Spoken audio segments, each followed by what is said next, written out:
Hello. അപ്പം ഇന്ന് നമ്മളുടെ ദോശയുടെ ഇഡ്ഡലിയുടെ റെസിപ്പി ആയിട്ടാണ് വന്നിട്ടുള്ളത് കേട്ടോ. അപ്പോൾ ഇതാ ഞാൻ ഈ ഒരു അളവ് പാത്രത്തിലാണ് ഞാൻ അരി എടുക്കുന്നത്. ഒരു ചെമ്പിൻ്റെ ഗ്ലാസ്സാണ് കേട്ടോ. അപ്പോൾ അതിൽ ഞാനിതാ ചാക്കരി നമ്മളെ റേഷൻ കടയിൽ നിന്ന് കിട്ടില്ലേ വേഗം വേവണ അരി, ആ ഒരു അരി ഇതുപോലെ ഞാൻ 4 ഗ്ലാസ് എടുക്കുന്നുണ്ട്.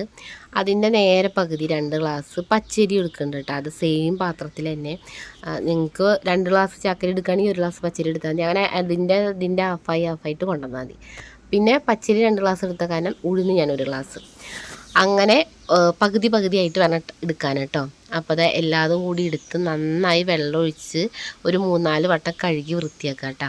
അതിന് ശേഷം എല്ലാം കഴുകുന്ന സമയത്തൂടെ ഞാൻ മറന്നു പോയതാണ്, ഇതുപോലെ വലിയൊരു 1 ടേബിൾ സ്പൂൺ 1.5 ടേബിൾ സ്പൂണ് നമ്മളുടെ ഉലുവ.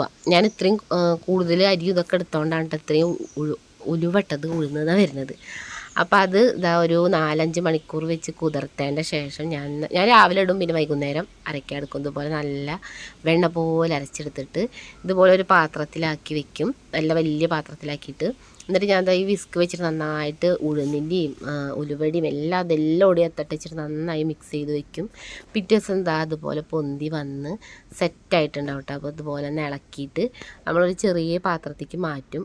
അങ്ങനെ മൊത്തം ഉപ്പിട്ടെടുക്കാറില്ല, നമുക്ക് അപ്പം ആവശ്യത്തിനുള്ളത് മാത്രം. ഇപ്പോൾ ഇത് ചിലപ്പോൾ 2 ദിവസവും 3 ദിവസവും ഞങ്ങൾക്ക് ഈ മാവ് ഉണ്ടാവും കേട്ടോ.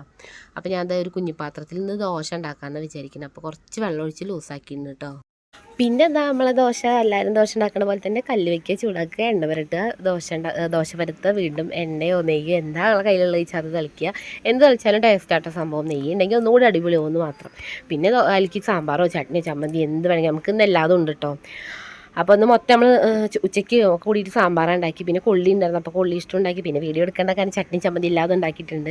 പിന്നെ ഇതാ ഈ ഒരു ബാറ്ററിൽ നമ്മൾ വെള്ളം ഒഴിച്ചിട്ടാണല്ലോ നമ്മൾ ദോശ ഉണ്ടാക്കിയത്. വെള്ളം ഒഴിക്കാതെ ഇഡ്ഡലി ഉണ്ടാക്കിയാൽ നല്ല അടിപൊളി സോഫ്റ്റായിട്ട് ഇഡ്ഡലി കിട്ടും കേട്ടോ. അപ്പോൾ ഈ ഒരു മെത്തേഡിൽ എല്ലാവരും ഒന്ന് ഉണ്ടാക്കി നോക്കൂട്ടോ, അടിപൊളിയാണ്. ഇതിക്കൊരു ചേച്ചി പറഞ്ഞു തന്നിട്ടുള്ളതാണ്. അതിന് ശേഷം ഞാൻ എപ്പോഴും ഇങ്ങനെ ഉണ്ടാക്കാറ്, അടിപൊളിയാണ് കേട്ടോ. അപ്പോൾ വീഡിയോ ഇഷ്ടമായി ലൈക്ക് ചെയ്യുക, കമൻറ്റ് ചെയ്യുക. അതുപോലെ പുതിയ കൂട്ടുകാരാണെങ്കിൽ സബ്സ്ക്രൈബ് ചെയ്ത് സപ്പോർട്ട് ചെയ്യട്ടെ.